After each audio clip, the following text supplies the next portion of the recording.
À Chambord, il faut attendre l'obscurité pour que la lumière se fasse. Sur les 160 mètres de façade, un spectacle à la grandeur du monument et au reflet historique. Très beau. Ah oui, magnifique. C'est très joli, très très beau. Très, très. D'autant plus qu'on ne s'y attendait pas. Quelques chanceux au soir de la Générale et toute une équipe en coulisses. L'installation des 8 zones de projection est à réaliser uniquement de nuit. Une semaine de travail pour 2 représentations. La production se doit d'être à la hauteur. C'est une machine qui permet de faire des faisceaux très puissants. Ça va permettre ce soir de d'étendre un petit peu le site vers le ciel.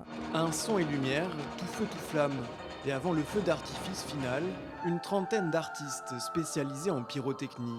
On va principalement manipuler des flammes pures. Ça va être un des effets avec cette ombrelle qui va s'enflammer.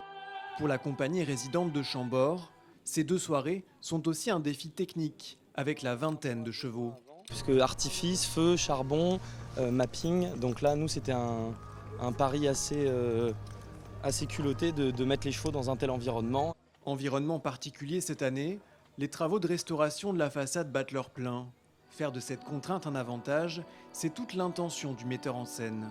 Au lieu d'essayer d'oublier ces échafaudages, je me suis dit, ok, on va l'utiliser. Parce qu'on a utilisé comme titre le mot Renaissance, qui est lié évidemment à l'histoire, mais avec les échafaudages, tu as aussi la renaissance du château. Une pleine renaissance pour le château, car c'est aussi le premier événement post-pandémie prêt à accueillir autant de public, 10 000 personnes par soir.